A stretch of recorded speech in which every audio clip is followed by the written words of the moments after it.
O Senhor tem liberdade sobre este lugar, Pai. Em nome de Jesus.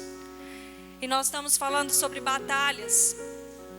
E quando nós falamos de batalhas, e quando nós falamos de preparada para as batalhas, eu vi algumas mulheres perguntando: pastora, eu vou conhecer sobre o reino espiritual, e eu vou conhecer sobre os demônios, e eu vou conhecer sobre a hierarquia maligna, como funciona, como atua. Mas, amadas, não foi exatamente isso que o Senhor colocou no nosso coração desde janeiro. E Ele veio a cada mês descortinando. Pastora, o reino espiritual existe? Sim. Os demônios existem? Sim. O diabo existe? Sim. Existe uma guerra nas regiões celestiais? Sim. Então meu maior inimigo é o diabo? Não. Não é ele. E aí nós vemos tantas pessoas sedentas em aprender mais e mais e mais e mais de reino espiritual. E uma chave que eu quero virar na sua vida nessa manhã é que no reino espiritual e nas nossas vidas, o inimigo só tem poder a partir do momento que eu e você damos a ele legalidade. Do contrário, ele é um derrotado e vencido, e ele já sabe o fim dele, como já foi ministrado. Então eu vejo tantas pessoas temendo o diabo, o que ele pode fazer, o que ele pode deixar de fazer. Ei, mas ele só atua se eu der a ele o poder. Do contrário, ele é ilegal, ilegítimo, desautorizado.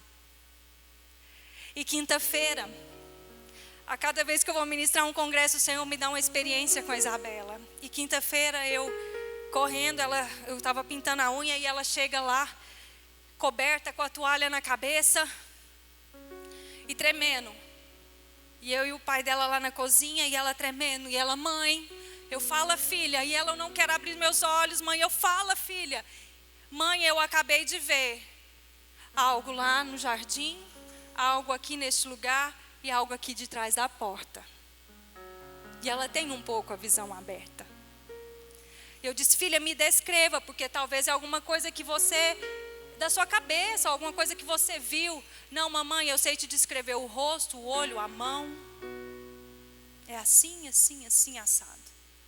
E ela tremendo. E eu falei: filha, você tem autoridade no reino espiritual. E eu quero te falar que eu não vou vencer as suas guerras nem as suas batalhas. Eu vou até o seu quarto com você. Mas quem vai guerrear é você. Eu vou te cobrir em oração e línguas. Mas quem vai dar ordem é você. Falei: lembra que eu te ensinei a você, o Isaac, que o inimigo só vem quando você dá brecha? Você tem brechas? Você está com alguma coisa? Aconteceu alguma coisa, Isabela? Não, mamãe. E eu quero te falar que eu estou vendo já há uns dias. Falei: então vamos para o seu quarto. E comecei a orar em línguas e ela não queria abrir o olho e tremendo, tremendo, tremendo. E ela sai. Eu: Isabela, isso não é posição de guerreira. Porque se você quiser tocar um cachorro, você não toca com educação. Coloque a palavra que você tem dentro de você. Coloque os versículos que você medita todo dia no seu devocional. Libera isso sobre esse quarto e você vai voltar a dormir no seu quarto. E ela começou: te dou uma ordem agora, Satanás. Sai do seu quarto agora. E eu orando em línguas. Eu quero te dar uma ordem agora, Satanás. Eu não quero te ver mais nenhuma vez. Eu quero dar uma ordem agora, que você não mais vai causar medo. Falei: filha, porque o seu medo alimenta o poder dele. Quanto mais ele vê que você tem medo, mais ele faz com que você recue. E eu vim quinta-feira para cá e ela tinha sentido aliviada. E eu: como que você está agora, Isabela? Eu não tenho medo mais. Sabe por quê? Porque eu não poderia vencer pela Isabela. Falei: vai existir momentos que eu não vou estar com você e você vai precisar enfrentar as suas batalhas. Então posicione você e eu te cubro. Mas eu não posso vencer por você, porque senão sou eu que vou ganhar mais autoridade e você vai continuar com medo. Então não tem a ver com a sua idade. A sua idade de anos tem a ver com a sua maturidade, o seu posicionamento no reino. Amém? Então eu quero também esclarecer algo para você, porque às vezes chega pessoas ali, mulheres, a gente que trabalha já com mulheres já há 7 anos, chega as mulheres assim, parecendo aqueles The Walking Dead, né, que fala: o que é isso? Ai, pastor, estou em guerra. Amadas, todas estamos em guerra. A a guerra não é só você que passa. A irmã que está do seu lado está neste momento enfrentando uma guerra. Pastora, como que é a guerra? É 24 horas por dia. Então assim, às vezes você está enfrentando algo e a irmã que está do seu lado está enfrentando algo tão maior e você fazendo um espetáculo de um show de autocomiseração. Então assim, entenda esse dia, entenda o resto da sua vida. Nós vamos guerrear até os últimos dias. Por isso que nós vemos de Gênesis e Apocalipse o Senhor falando: levante, guerreira, batalhe, avance, posicione, revista da armadura, lute, encoraje, ser forte. Por quê? Porque o povo de Deus é um exército. Ele é o general. Então não adianta eu falar assim: ai, Lucivânia, batalha as minhas pelejas. Pastora Cecília, batalha as minhas pelejas. Não, sou eu quem pelejo as minhas batalhas. Amém? E guerreira, ela chama para si a responsabilidade. Eu não estou te falando que você não precisa de ajuda, que você precisa ser independente. Mas nós precisamos batalhar as nossas batalhas. E então, como eu disse, algo importante no reino espiritual é saber quem nós somos. Você sabe quem você é? Porque à medida que eu sei quem eu sou, eu sei quem Ele é. E eu entendo que se eu não dou poder a Ele, Ele não pode fazer nada. Mas como que eu dou poder a Ele? Nas minhas escolhas e decisões. Então pare de culpar pessoas, pare de culpar o diabo, devido às escolhas que você deu e o poder que você entregou a Ele. Porque sem a sua escolha errada, sem a sua decisão errada, Ele não tem como agir. Primeira pergunta que eu fiz a ela: Isabela, você está em brecha? Não, então bota ele para correr. Então ele está entendendo? Então ele entra porque a gente abre porta. Ele prevalece porque a gente dá legalidade. Ele tem acesso porque nós damos espaço. Do contrário, ele não faz nada. Então não reclame daquilo que você deu condições a ele para agir na sua vida. Então sem legalidade ele age, gente? Não. Porque quando Jesus veio, Ele derrotou todo o poder demoníaco na cruz do Calvário. E o Senhor Jesus nos deu a sua própria vida e a sua própria condição. Ou seja, Ele levou a nossa condição e nos deu a dele. Nós somos mais do que vencedoras. E nós podemos todas as coisas através de Cristo, no nome de Jesus. Mas, deixa eu te falar uma coisa. Você sabia que talvez muito mais do que você, uma das pessoas que mais conhece a palavra é o diabo? Ele já sabe o fim dele. Ele já sabe que ele já foi vencido, que ele já foi derrotado. E muitas das vezes, sabe por que nós estamos perecendo? É como Oséias 4:6 diz: o meu povo está sendo destruído, o meu povo está sendo acabado, o meu povo está sendo eliminado, porque lhe falta o quê? Conhecimento. Porque lhe falta palavra. Lembra a pastora Rosana dizendo que uma das artimanhas do inimigo é o engano? Então, nós precisamos cada dia mais conhecer essa palavra para que nós não sejamos enganadas. Como que eu lido com o engano? É eu lendo essa palavra, é eu meditando nessa palavra, é eu adorando, é eu todos os dias no meu devocional, na minha entrega, na minha renúncia. Sabe por quê? Porque não tem como ninguém buscar por mim.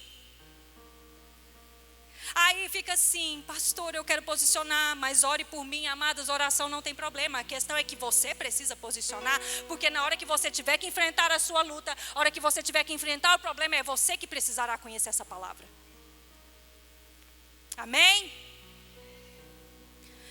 Então nós precisamos conhecer cada dia mais a palavra. O que Tiago nos fala? Tiago fala que a palavra de Deus precisa estar enxertada dentro da onde? Do nosso coração. Por quê? Porque se eu tiver a palavra no coração, não tem engano. E eu quero te dizer uma coisa. Às vezes a gente vê pessoas falando assim: o diabo levou alguém ao deserto. O diabo nunca levou ninguém para o deserto, nem vai levar. Todas as vezes que alguém foi para o deserto, foi o Senhor ou o Espírito Santo que levou. Gomer foi levado ao deserto pelo Senhor. Jesus foi levado ao deserto pelo Espírito Santo. Então os desertos da sua vida, não culpe o diabo, é o Senhor quem está te levando. Para provar seu coração, para falar o seu coração. E lá no deserto, Jesus foi tentado por Satanás. Foi tentado na sua identidade, porque a primeira pergunta é: se tu és filho. e foi tentado na necessidade, porque havia 40 dias, então Jesus tinha necessidade. Ele estava com fome. Então Satanás vem e lhe fala: transforma as pedras em pães. Eu te ofereço pão. Eu te ofereço anjos para te servir. Eu te ofereço um reino. Mas Jesus conhecia a palavra. E aí o que é que Jesus diz para Satanás? Ele guerreia? Ele luta? Não, amadas, ele libera a palavra. Está escrito. Está escrito, ponto, acabou. Está escrito. Quando vier algum sussurro na sua mente, você diz: está escrito isso ao meu respeito, ponto, final. E aí a palavra diz: resistiu o diabo e ele fugirá de vós. Jesus resistiu e o que é que o diabo faz? Foge. E aí vem o Senhor e proveu o pão, e proveu os anjos para servir, e dá a Jesus um reino eterno. Ei, amado, olha aqui para mim. Não há nada que o diabo te ofereça momentaneamente que o Pai não te dê eternamente. Guarde isso. Tudo que ele te oferece, ele põe preço e é momentâneo, mas tudo que de Deus dá é de graça e é eterno. E agora me fala, se ele é o pai da mentira, se ele não fala nenhuma verdade, por que é que você está escolhendo no que ele fala? Por que você não fica com a palavra? Eu creio no que a palavra me diz. Semana passada eu compartilhei, eu estava terminando de ministrar aqui na escola Ruios, eu ministrando a palavra, a escola, as matérias que eu estava dando, e eu falando que foram dias difíceis para mim, porque tem 7 anos que eu lido com alergia, e ela fecha aqui, e ela tampa os olhos, eu tenho que tomar antialérgico todo dia, e nesses dias do congresso, um dia eu mostrei, falei: amor, minha mão está inchando, aqui está fechando, eu não sei o que fazer, e eu já tinha medicado, eu já estava com 2 antialérgicos, eu já fiz todos os tratamentos que vocês pensarem. Falei: ei, diabo, eu sou curada. O meu corpo é templo do Espírito Santo e nunca foi gerado como habitação de enfermidade. Então, corpo, eu te dou uma ordem, entenda, eu sou curada. Porque eu poderia escolher visualizar a realidade que o meu corpo estava me sabotando, mas eu prefiro ficar com a palavra. Eu prefiro escolher o que ele fala a meu respeito. Então, em nome de Jesus, nessa manhã, guerreira, escolha ficar com a palavra do Senhor na sua vida. Escolha ficar com o que Ele diz a seu respeito. Escolha ficar com o que Ele diz, que Ele já decretou o propósito dEle na sua vida. Amém? Então, você saber quem você é e conhecer a palavra para não ser enganado é muito importante, porque aquele que é enganado passa a ser instrumento de engano na vida dos outros. Se você não tem a palavra enxertada no seu coração, você pode passar por engano. E você pode ser pedra de tropeço para quem está do seu lado. Porque alguém que é enganado, engana também. Então, eu quero dizer que eu estou diante de um exército poderoso, amém? Diante de guerreiras. Então, são as minhas escolhas. Quem precisa orar? Eu. Quem precisa buscar? Eu. Quem precisa meditar? Eu. Quem precisa renunciar? Eu. Só você pode fazer essa escolha. Eu não posso escolher por você, ninguém pode. E por isso que Oséias 4:1 diz assim: ouvi a palavra do Senhor, vós filhos de Israel. Filhos de Israel, Israel era o povo de Deus. Eu estou diante do povo de Deus, em nome de Jesus. Eu estou diante de Israel, em nome de Jesus. E o Senhor dizia: ouvi a palavra do Senhor. Oséias estava dizendo, porque o Senhor tem uma contenda, tem um desentendimento, uma discórdia com os habitantes da terra. Porque na terra não está havendo verdade, porque na terra não está existindo amor, e porque na terra não está existindo conhecimento. A palavra aqui está dizendo que o Senhor tinha uma contenda com os habitantes da terra. Não era só com o povo que estava fora da presença. Não era só com o povo de Deus. Não era com os sacerdotes, com a família. Era com o povo. Gente, desde Gênesis, quando o Senhor começa a conduzir o povo de Israel, esse povo veio debaixo de muito pecado, de muita dificuldade, de muita corrupção, de muitas coisas fora da palavra. Mas no tempo de Oséias, amados, a terra estava um caos como nunca. E o tempo de Oséias não está diferente de hoje. Por isso que o Senhor gerou ele no nosso coração, porque ele é o livro mais atual para aquilo que nós estamos vivendo dentro da igreja. É um livro direcionado ao povo de Deus. E o que o Senhor está falando? Oséias, eu tenho um desentendimento com o meu povo, porque está faltando amor, está faltando conhecimento e está faltando verdade. Porque o povo estava vivendo debaixo de engano. E quantas vezes nós vemos pessoas dentro da igreja vivendo debaixo do engano por não se posicionarem em querer buscar a presença do Senhor. E deixa eu te falar uma coisa. Sabe como que a idolatria entra nas nossas vidas? Por uma porta chamada engano. Se nós não conhecemos a palavra, nós podemos viver debaixo de engano. E nós escancaramos a porta do nosso coração para que a idolatria entre. E deixa eu te falar uma coisa. A idolatria não é algo que demônios, o diabo coloca. A idolatria é algo que eu levanto com as minhas próprias mãos e deixo entrar no meu coração. Porque todos os bezerros, tudo aquilo que foi levantado pelo povo de Deus através das suas próprias mãos. O bezerro não surgia do dia para a noite. Eles que confeccionavam isso a outros deuses. Então, em nome de Jesus, eu quero crer que nós vamos buscar mais a palavra. Nós vamos conhecer mais essa palavra, essa verdade a nosso respeito. E que todo engano, em nome de Jesus, caia por terra sobre as nossas vidas. Porque nós não queremos abrir nenhuma brecha para que a idolatria entre em nosso coração. Então, pastora, quem é a pessoa que mais luta contra mim? Se Efésios 6,10 diz que a nossa luta não é contra principados, não é contra potestades, não é contra pessoas, sangue e carne. Então não é contra o seu esposo, seus filhos, seu líder, seu pastor, seu patrão, seus amigos, seus liderados. Ah, pastor, eu sei que existe uma guerra nas regiões celestiais, mas a senhora também me explicou que se eu estiver posicionada e alinhada com a palavra, o inimigo não tem legalidade. Verdade. Então quem é o meu maior inimigo?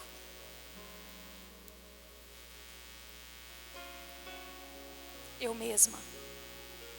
Charles Spurgeon diz: cuidado com você mesmo do que com qualquer outro homem, porque é de dentro de nós que surgem os nossos maiores inimigos. Não é o diabo seu inimigo, não são pessoas seu inimigo, sua maior inimiga é você mesma. Sabe por quê? Sou eu quem abro brechas.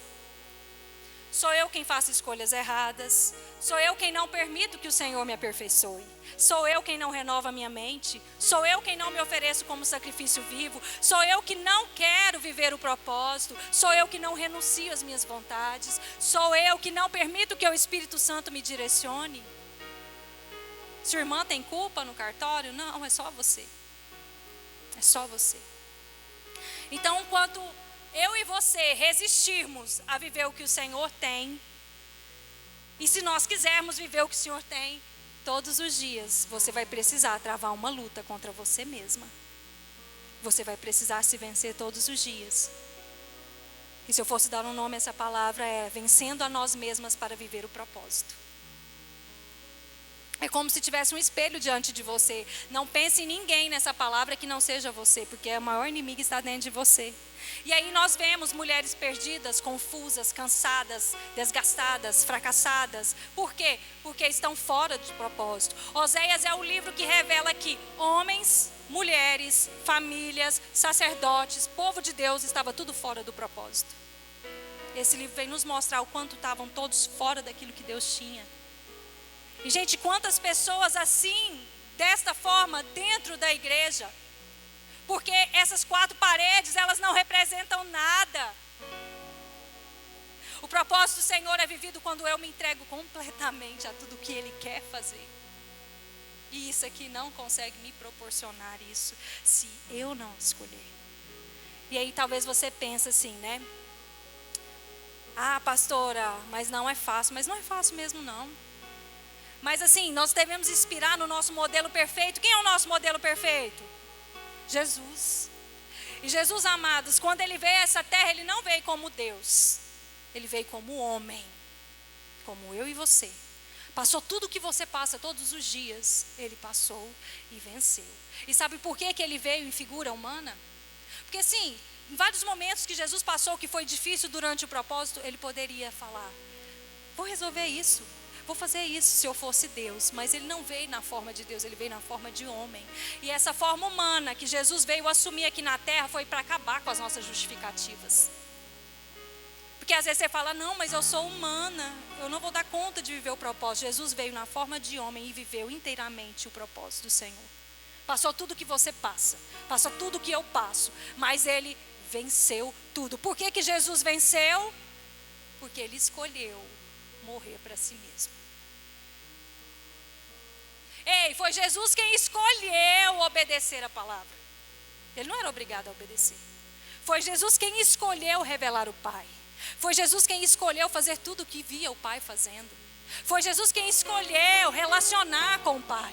Foi Jesus quem escolheu tirar momentos para Ele realizar os seus devocionais. Foi Jesus quem escolheu entregar a sua própria vida. Olha o que a palavra diz. Ei, minha vida ninguém a tira. Ninguém vai tirar a minha vida. Eu dou a minha vida. Eu entrego voluntariamente a minha vida pelo povo. Tudo que Ele fez foi escolha. Então Ele precisou todos os dias fazer escolhas que levavam Ele a morrer para si. Não é diferente de mim, de você. E foi Ele quem escolheu viver o propósito. E Ele deixou um recadinho bem bonito para nós nos evangelhos, se você tiver lido. Lucas 9, 23 diz assim, ó. Se alguém quer vir após mim, trata-se de uma escolha, amado. Ele está te fazendo um convite. Ele te faz um convite nessa manhã, em nome de Jesus. Se alguém quer vir após mim, ou seja, escolha, decisão, negue-se a si mesmo. Quem é a pessoa que me impede de ir após Ele? Eu mesma. E o que eu tenho que fazer comigo mesma? Me negar. E aí ele, vírgula, se alguém quer vir após mim, negue-se a si mesmo, dia após dia. Tome a sua cruz. Ei, amadinha, a pastora que está aqui não foi feita para carregar a sua cruz. A cruz é sua, carrega você a sua, porque tem outra carregando a dela. Não é verdade? As pessoas acham que o líder, que o pastor tem que carregar a cruz dele próprio e de todo mundo. A palavra é bem clara em Lucas 9, 23. Carregue a sua cruz. E aí ele fala, então, você siga-me. E esse siga-me vem do original do verbo que diz, andem pelo mesmo caminho que eu andei. Então, se tem alguém aqui que escolhe vir após mim, morra para si mesmo, negue-se a si mesmo, todos os dias, 24 horas, tome a sua cruz e siga o mesmo modelo de vida que eu andei aqui na terra. Isso é para guerreiro, amados. E o que era esse caminho de Jesus de Lucas 9, 23? Pegue a sua cruz e siga-me. Ele estava indo para onde, gente? Para uma festa? Para um casamento? Ele estava indo para a cruz. Ele estava indo morrer. Então você toma todos os dias a sua cruz para que você possa morrer para você mesma. Eu não vim aqui te falar que você tem que morrer, pula do pé de alface, morra você. Não, gente, eu estou falando de uma morte em que você escolhe todos os dias renunciar. E isso é somente guerreiras que conseguem fazer isso. Somente guerreiras.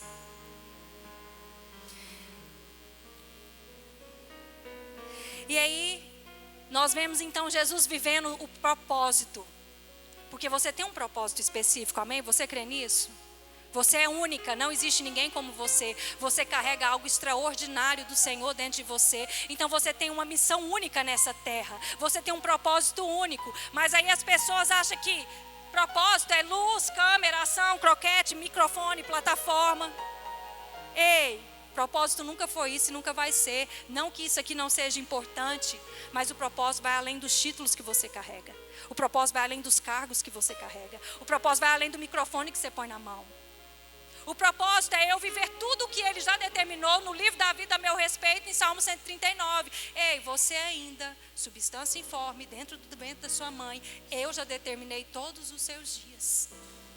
Então qual que é o meu desafio, pastor? É criar uma nova história? É criar um novo plano? É criar um novo propósito? Não, amadas, não é criar nada de novo, porque já está tudo determinado a seu respeito. É você buscar conhecer Ele para que você possa descobrir o que Ele já determinou a seu respeito. Já existe algo específico para você. E a gente precisa quebrar essa mentalidade de plataformas. Sabe por quê, amados? Pensa comigo em Maria, a mãe de Jesus. Gente, Maria um dia teve um microfone na mão, subiu alguma plataforma, nem uma caixinha de fósforo. Teve alguma luz sobre ela? Mas Maria carregou no seu ventre o Salvador do mundo. E gente, pensa um anjo hoje aparecendo para você no tempo de Maria, uma mulher que estava prestes a casar, e fala: você vai carregar no seu ventre o Salvador do mundo. E ela me aparece grávida. Uma mulher que aparecia grávida naquele momento, parecia que ela teria cometido um adultério. E uma mulher, pela lei, que cometia adultério, ela era apedrejada. Agora pensa ela tentando explicar para José: ó, José, a gente não casou não, a gente ainda está namorando, mas tem alguma coisa aqui na minha barriga. O que esse homem ia pensar?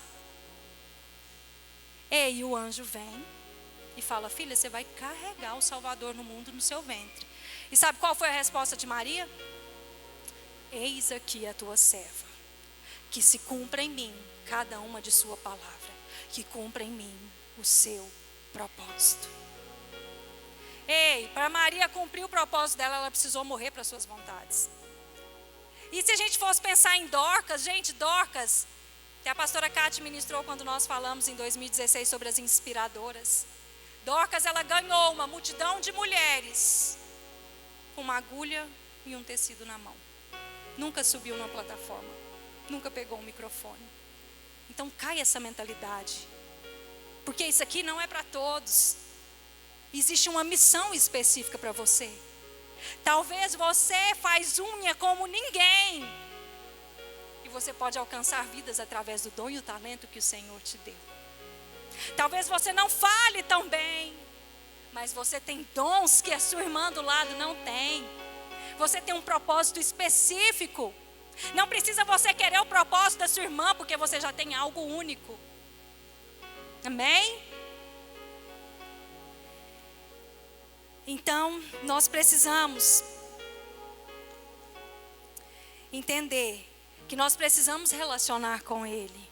Porque à medida que... O que é um relacionamento, gente? É onde eu conheço e Ele me conhece. E quanto mais eu relaciono, mais eu conheço Ele e Ele me conhece. E a gente vai se relacionando. E quanto mais esse relacionamento acontece, mais o propósito é claro para nós. Por isso que Oséias diz: conheçamos e prossigamos em conhecê-lo. Pode ser que um dia você conheceu Jesus, você até começou alguma coisa, mas você não deu continuidade. O prosseguir em conhecer é diário, todos os dias nós temos que conhecer e prosseguir em conhecer. Sabe por quê, amados? Deus não se importa como você começou, Ele quer saber se você vai até o fim. Jesus também é o nosso maior exemplo, porque Jesus estava...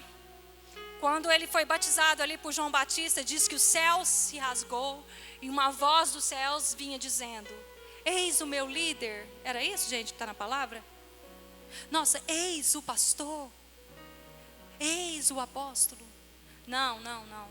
Eis o meu filho amado, em quem eu me comprazo, em quem eu tenho alegria, em quem eu tenho prazer.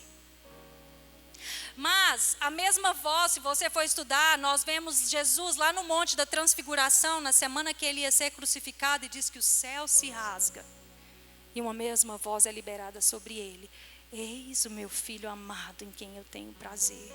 Por que que o Pai tinha prazer em Cristo? Porque ele começou o propósito e ele finalizou o propósito. O Senhor não quer que você apenas dê um start, Ele quer ver um the end na sua vida em relação ao propósito. Então não importa começar bem, porque muitos começaram, mas desistiram. Importa eu permanecer, importa eu prosseguir, importa eu avançar. E se hoje o céu se abrisse, qual era a frase que o Senhor ia dizer a seu respeito? Filha amada, em quem eu tenho prazer? Ou filha amada, em quem não tem me dado prazer? Porque a alegria do Senhor, o prazer do Senhor sobre as nossas vidas é finalizar o que começamos. E aí Hebreus 10:38 diz assim, ao Senhor dizendo: se Ele retroceder, nele a minha alma não tem prazer. Ei, o Senhor não tem prazer naqueles que retrocedem. Por isso que ele convoca exército e guerreiros. Avance, marche, vá, prossiga. Está difícil, pastora? Prossiga, termine aquilo que um dia você começou. O propósito não foi para você um dia ter iniciado e agora não, ficou difícil, eu vou parar, não vou dar o final. Não, eu vou completar a minha carreira e vou guardar a minha fé. Porque mais vale para mim viver o propósito do Senhor do que qualquer outra coisa. Ah, Pai, eu tenho dito que o propósito do Senhor pode me custar tudo, mas Ele sempre será maior do que a minha própria vida. Por isso, todos os dias, eu quero me entregar ao Senhor. Eu quero morrer para o Senhor. Para que o Senhor receba isso como uma oferta de amor. Por tudo que o Senhor fez por mim. Porque não há outro como o Senhor. E nem nunca haverá outro Deus, nem nos céus, nem na terra. E não existe outro amado da minha alma que não seja o Senhor. Eu troco todas as coisas dessa terra pela Tua presença. Não são os ambientes, não são as riquezas, não são as pessoas, não são os cargos, não são os títulos, não são os diplomas, não foram as pós. A Tua presença vale muito mais do que tudo isso.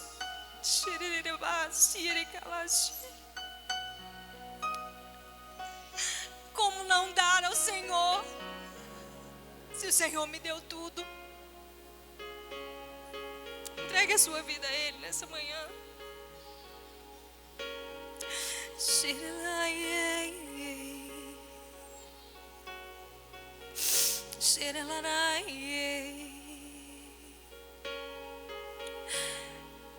E eu gosto de exemplificar, se nós formos pensar nos filmes, gente, vocês já assistiram filmes de guerra? Filmes épicos? Me fala uma coisa, qual que é a maior probabilidade que um guerreiro enfrenta? É de viver ou de morrer? É de morrer. Um guerreiro, eu quero falar isso naturalmente nas estratégias de guerra. Para um guerreiro, como eu disse ontem, nós servimos uma mesa. Antes de uma guerra, o rei convidava o exército e derramava sobre o exército o propósito que estava no coração do rei. E aquele exército entendia o propósito do rei. E então, para aqueles guerreiros, o propósito era tão real quanto o morrer pelo rei. Para eles, estava no mesmo nível e na mesma altura. Então, guerreira que é guerreira, ela está disposta todos os dias a morrer pelo propósito que está no coração do rei.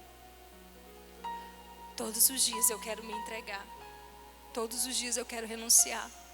Todos os dias eu quero ser uma pessoa melhor. Todos os dias eu quero viver o propósito do Senhor. Todos os dias eu quero abrir mão de alguma coisa. Todos os dias eu quero que o Senhor me aperfeiçoe. Todos os dias eu quero que o Senhor transforme a minha mente. Que o Senhor transforme o meu coração. Que o Senhor me transforme de dentro para fora. Então chame a responsabilidade para si nessa manhã. Sabe por quê, gente? Em Deuteronômio, tanto que a morte era tão real para os guerreiros, que em Deuteronômio os oficiais estavam escalando alguns soldados para uma batalha. E aí diz que os oficiais começaram então a chamar o povo da cidade para montar o exército. E aí ele fala assim: existe aqui no meio de vós alguém que tem um coração com medo ou um coração tímido? Ele faz uma pergunta para o povo da cidade.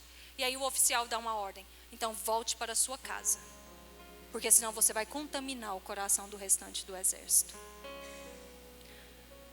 Guerreiras não andam debaixo de covardia.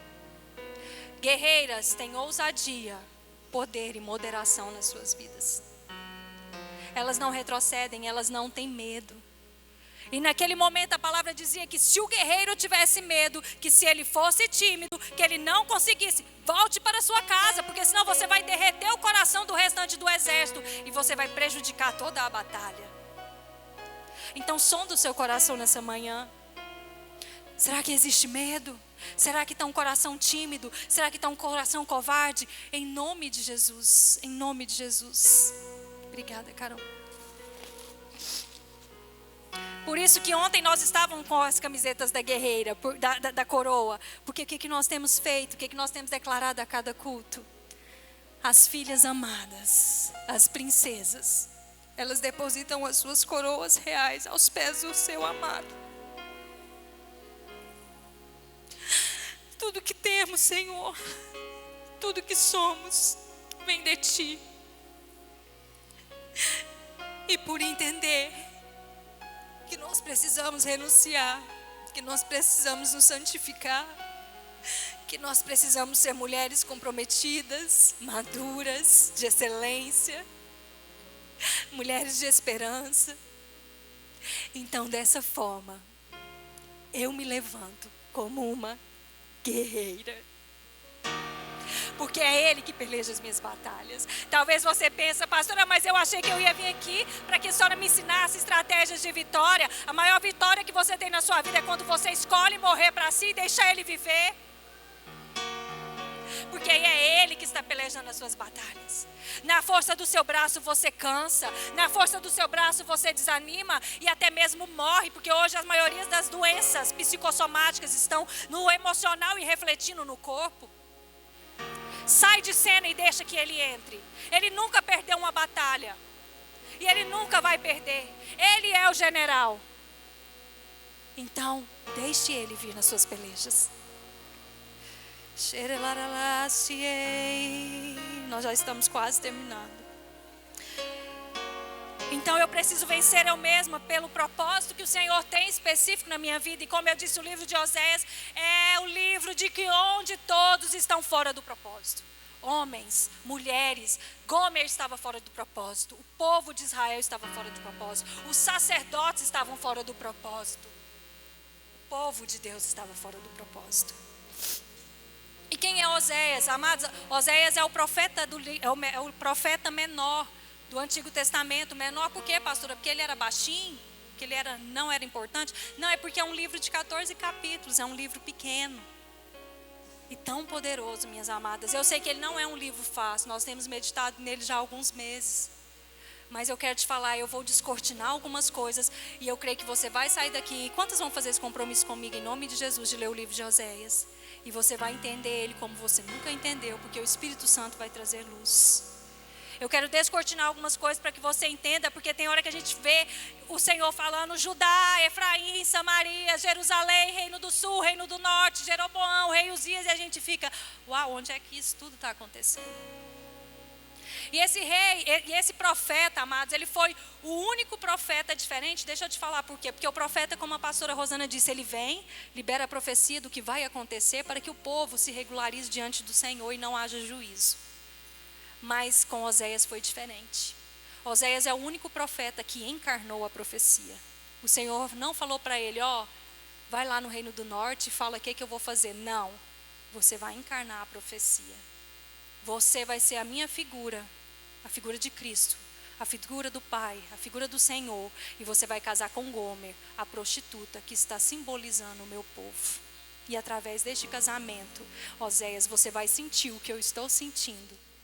E o povo de Israel também. Foi como a Lu disse, gente, imagina hoje. Alguém chega aqui às vezes para o meu esposo, o pastor Muriel, fala, deixa a pastora Rafa e você vai casar com uma prostituta. Foi uma direção totalmente fora. Imagina o que Oséias não enfrentou naquela época. Mas ele ouviu a palavra do Senhor. E aí, quantos se lembram de Davi? Amém? Salomão era filho de Davi, não era? Deixa eu tentar só pincelar aqui o cenário para que a gente entenda facinho e a gente vai finalizar agora. Então, Salomão viria depois de Davi. Israel era uma nação, amados, um território. E vocês lembram que tinha 12 tribos dentro de Israel? Manassés, Naftali, Dan, Zebulon, Efraim, que era a maior tribo, Benjamim, que era a menor tribo, Judá. Então, Salomão estava então governando Israel. Só que diz que a idolatria entrou no reinado de Salomão de uma forma que o povo ficou descontente. E que diz que o Senhor, quando você lê lá em Reis, diz assim, o Senhor se indignou contra Salomão e o povo de Israel. E aí o que acontece? Salomão tinha um servo, alguém que trabalhava para ele, que chamava Jeroboão, e era da tribo de Efraim. Então, levanta-se um profeta chamado Aias, vai até Jeroboão e fala assim: Jeroboão, eu vou te contar o que eu vou fazer. Salomão corrompeu, deixou que a idolatria entrasse aqui no reinado de Israel, e agora eu vou enfraquecer Israel, eu vou dividir Israel. Então, Jeroboão, eu vou te dar... Ele pega uma roupa e rasga em 12 pedaços, representando as tribos de Israel. E fala: Jeroboão, você vai ficar com 10 pedaços, 10 tribos. E vou deixar para Salomão 2 pedaços, 2 tribos. E Salomão só ficou, gente, com 2 tribos porque o Senhor teve misericórdia, porque ele tinha uma aliança com Davi. E ele não quis destruir. Então é aí que gerou, que a hora que você vai ler, tem hora que fala Reino do Sul, Reino do Norte, não sei o quê. Quem era o Reino do Sul? O Reino do Sul eram as 2 tribos que tinha ficado. Um lugar menor, mas que ficou com Jerusalém, a capital, que era onde o povo adorava. É o lugar também onde ele fala que ele chama às vezes de Judá. Quando você olha Oséias falando, ei Judá, ele está se referindo ao Reino do Sul. O Reino do Sul então era da onde era Salomão, que era a mesma coisa que Jerusalém. Quando ele fala, esse é o lugar. E quem que estava profetizando sobre o Reino do Sul? Isaías e Oséias eram do mesmo tempo. Um estava num território, é como se tivesse assim, ó, a pastora Rosana profetizando lá em Ouvidor e alguém profetizando aqui. Eles estavam no mesmo tempo. Mas Oséias não, ele estava dentro do Reino do Norte, que era o lugar onde ficou as 10 tribos, onde ficou Samaria, onde ficou Efraim, que era a maior tribo. Por isso que todas as vezes você vê assim, ó Efraim, ó Israel, ó Samaria, é tudo o mesmo lugar, o Reino do Norte. Então nós já nos situamos. E a partir do capítulo 4, o Senhor vem falando, o povo de Deus somos eu e você, amém? E Oséias profetizando sobre aquele povo de Deus, amados. Eu quero te citar as características daquele povo daquela época. Diz que o povo de Deus estava mentindo. E hoje a gente mente. Diz que o povo estava matando. Será que a gente mata as pessoas com a nossa boca? Diz que o povo de Deus estava adulterando. Não, pastora, mas eu não tenho outro marido. E o seu adultério espiritual? Diz que o povo estava furtando. Não, pastor, eu nunca roubei nada de ninguém. Isso eu dízimo, minha sua oferta.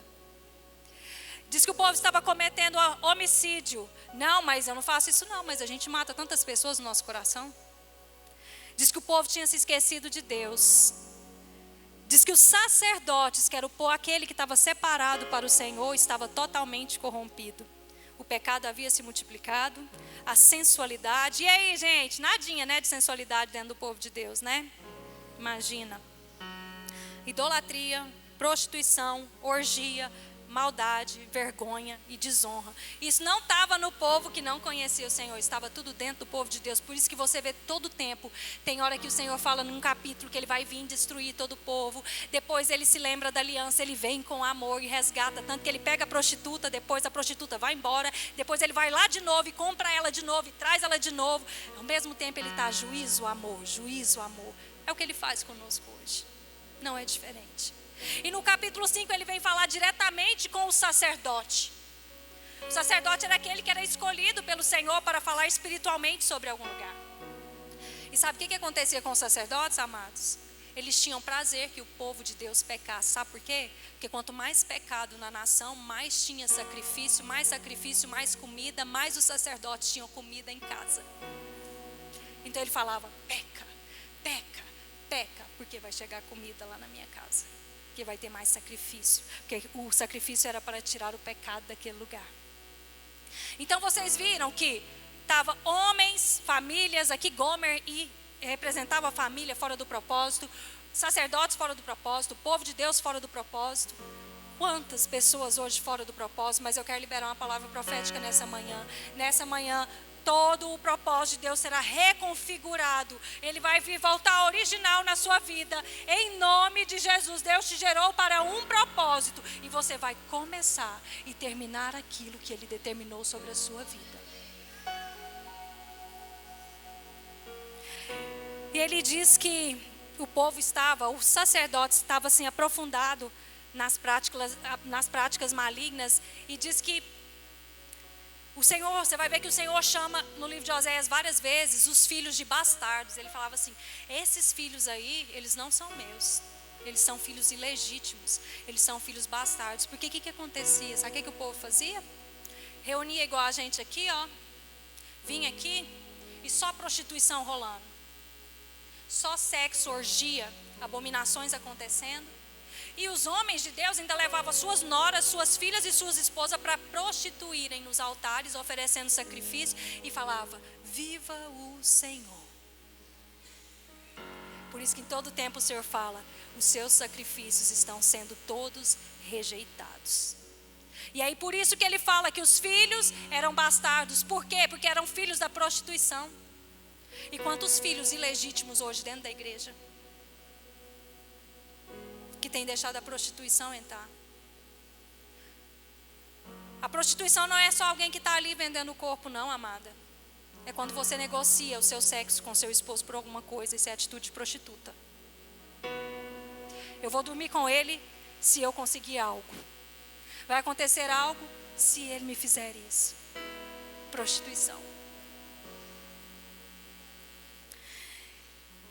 E o povo não estava convertido. Tanto que o capítulo 6 ele tem como título: conversão insincera. O povo não estava convertido, eles eram convencidos. E quantas pessoas dentro da igreja convencidas, mas não estão convertidas? Por isso que em todo tempo o Oséias está declarando: vinde, volte para o Senhor, arrependam-se, deixe essas práticas, venha novamente para a presença do Senhor. Por quê? Porque eles não tinham convertidos, eles estavam convencidos. Por quê? Porque a conversão, ela revela onde está o nosso coração. E aí o Senhor diz assim, ó: eu vou e vou voltar para o meu lugar, e eu só vou voltar a falar ao povo quando eles reconhecerem os seus pecados e buscarem a minha face. Deixa eu te falar, o Senhor não vai tocar nada na sua vida enquanto você não reconhecer que precisa de mudança. Ele só toca quando você reconhece a sua culpa.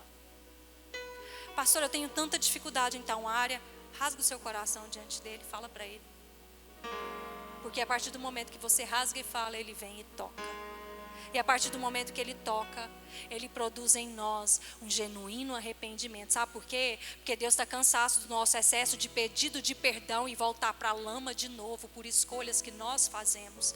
Ah, pastor, eu estou na graça, mas a graça não é para você fazer o que você quer. Graça é capacitação de Deus para cumprir a palavra. Mas não, eu peco, peço perdão e volto, e fica aquele samba. Não é verdade? Por quê? Porque ele é bom, ele me perdoa. Convencimento e não conversão. Porque conversão, se você for olhar ao pé do dicionário, fala convergir, mudança de rota. Se ele realmente assumiu o seu coração, existe uma mudança de vida radical em você. Então nós precisamos converter o nosso coração. Em nome de Jesus. Coração convertido. Mas ele diz que o amor do povo era tão passageiro como o orvalho que vinha da manhã. Por isso que eles não se convertiam. E quando o João Batista estava lá ministrando sobre o deserto, uma das coisas que ele mais falava era: arrependei-vos, porque é chegado o reino dos céus. Nós estamos falando de reino. Mas antes de o reino vir, o arrependimento precisa brotar. Porque o arrependimento, ele traz à existência o reino e a vontade do rei. Ou seja, eu me arrependo, Senhor. O que é arrependimento? Meta-nous. Meta, mudança. Nous, pensamento. Pensamento. Eu agora não penso mais, como a Lu disse, com as coisas que estão na minha cabeça. Eu agora penso segundo a palavra. Porque Coríntios diz que eu tenho a mente de Cristo. Então eu penso como ele pensa. E por isso que a conversão brota no nosso coração. Venha o teu reino, seja feita a tua vontade. E eu quero falar sobre um versículo aqui, nós já estamos quase finalizando mesmo. Eu disse que aquele povo estava pecando muito, não é verdade? E sabe o que eles faziam em todo o tempo? Sacrifício, sacrifício, sacrifício, o Senhor rejeitando os sacrifícios. Por quê? Porque era debaixo de prostituição, orgias, abominações, mas eram declarados para o Senhor. Mas eu tive um encontro tão real com o Senhor em um versículo. Se você puder abrir Oséias 4:15. Diz assim: ainda que tu, ó Israel, venha querer a prostituição, contudo, não se faça culpado Judá. Nem venhais a Gilgal, e não subais a Bet-Avém. Nem jureis, dizendo, vive o Senhor. Pastora, como que você teve um encontro real com o Senhor? Que trem doido, que trem mais complicado. Deixa para mim, por favor. O que acontecia? Onde é que o povo adorava, gente? Era em Jerusalém, lembra? Lembra que eu expliquei que Jerusalém ficou lá no sul? E, então, aqui no Reino do Norte, onde Oséias estava profetizando, não tinha ficado em Jerusalém. Mas olha o quanto o povo de Deus estava corrompido e os sacerdotes estavam corrompidos. O povo do norte queria ir a Jerusalém adorar. Mas sabe o que eles fizeram? Eles pegaram geograficamente o Reino do Norte e colocou numa ponta e na outra 2 bezerros de ouro. Porque para todas as vezes que o povo queria ir adorar o Senhor, ele ia se deparar com o bezerro. A hora que ele viesse para cá, ele ia deparar com o bezerro. As entradas do reino estavam com idolatria a Baal. E esses 2 bezerros foram ficados em Dan e em Betel. E quando nós olhamos para Betel, o que significa Betel, gente? Casa de Deus. Onde estão os Betéis dessa manhã? Onde estão os Betéis? Você não é casa? Você não é templo do Espírito Santo? Ele não habita em você? Você é casa de Deus, você é Betel. Só que aqui, o que está dizendo? Ainda que tu, ó Israel, queira prostituir, ele fala, não se faça de modelo e nem venha culpar Judá. E aí o profeta adverte, Judá, reino do sul, fique aí, não venha aqui para o reino do norte, porque o trem aqui está um caos, está tudo muito contaminado. E aí ele fala, não subam a Gilgal e nem a Bet-Avém. E Bet-Avém agora é o nome que o Senhor desprezivelmente chama Betel. Ai, pastor, está ficando mais complicado ainda. Casa de Deus, Betel, Bet-Avém, a forma com que agora o Senhor está chamando Betel. Mudou o nome. Sabe por que mudou o nome? Porque a idolatria entrou em Betel. Então ele fala, você agora é para mim uma casa inútil, uma casa desprezível, uma casa sem utilidade alguma. E olha aqui para mim, você é casa de Deus, amém? Todas as vezes que a idolatria entrar no teu coração, você de casa de Deus, você passará a ser uma casa inútil. Porque onde a idolatria prevalece, Deus não habita. E ele me fez uma pergunta no dia que eu refleti sobre isso. Ele falou, Rafaela, para quem você tem alugado o seu coração? E eu quero voltar essa pergunta para você. Você é casa. Para quem você tem alugado o seu coração? E ele falou mais.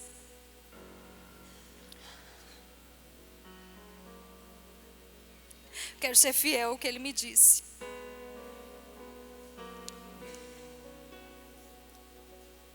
Quando ele me falou sobre Betel.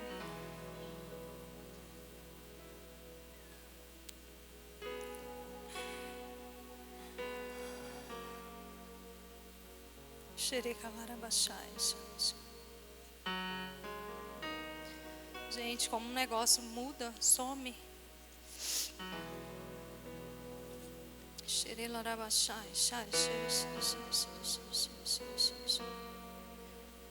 Ele me falou o seguinte: você é a minha propriedade exclusiva. Você não pode ser de mais ninguém. Eu sou o seu dono. Você é a minha casa. Eu te comprei com um alto preço de sangue. Você é minha propriedade. Ninguém, nenhum outro e nem nada pode ocupar um lugar que é somente meu. Você é a minha casa. E idolatria, minha amada, não é você estar ali diante de uma imagem adorando, mas é tudo que você coloca a sua confiança, a sua honra ou o seu apego, como Isaías diz. Se você tem algumas alternativas antes de você buscar a Deus, isso se chama idolatria. Se você tem colocado algumas coisas no seu lugar antes de Deus, isso é idolatria. Sexo é idolatria. Quantas pessoas colocam o sexo no lugar? Quantas pessoas colocam a família no lugar de Deus? Colocam os filhos, colocam o marido, colocam o título, colocam a inteligência, colocam o emprego, colocam os dons, os talentos, até mesmo as feridas. Tem pessoas que colocam as feridas no lugar de Deus. Ai, a minha ferida, idolatra a ferida e nunca se permite ser curada. E ele fala assim em Oséias: assim como uma mulher que se torna prostituta, assim o meu povo, porque deixou que a idolatria entrasse e levantou ídolos com as suas próprias mãos. E ao mesmo tempo que ele me perguntou quem estava alugando meu coração, ele me levou em Pedro 3:9, 1 Pedro. Vós sois raça eleita, nação santa, sacerdócio real, povo de propriedade exclusiva de Deus, a fim de proclamardes as virtudes daquele que vos tirou das trevas e te transportou para a sua maravilhosa luz. Ei, você tem um dono, você é propriedade dele, então não coloque ninguém dentro daquilo que ele é dono. O proprietário é aquele que tem, eu falo assim, ele rege tudo e toda a área. Você não é o dono da sua casa que você mora? Quem que manda na sua casa? Você não é o proprietário? Quem manda em todas as áreas da casa? Você. Ele é o dono da sua vida. Ele precisa reger todas as áreas da sua vida. Mas eu quero te perguntar, você tem sido Betel? Você tem sido casa de Deus? Ou você tem sido Bet-Aven, casa inútil, casa idólatra que ele rejeita? Pai, em nome de Jesus, caia por terra toda idolatria. Assim como o Salmos diz, o Senhor Deus é a minha salvação. O Senhor Deus é a minha rocha. O Senhor Deus é o meu refúgio. E então, firmado em ti, jamais serei abalado. Salmos 36 diz, 37. Uns confiam em carro, outros confiam em cavalos, mas eu confio no Deus da minha salvação. É em ti que eu dependo, é de ti que eu confio. Não há outro igual ao Senhor. Só o Senhor é digno, só o Senhor pode. Esse lugar é teu, essa casa é tua casa, nós deixamos ela para você. Essa casa é sua casa, nós deixamos ela para você, porque você já pagou um preço, o Senhor já comprou essa casa é sua, essa casa é sua.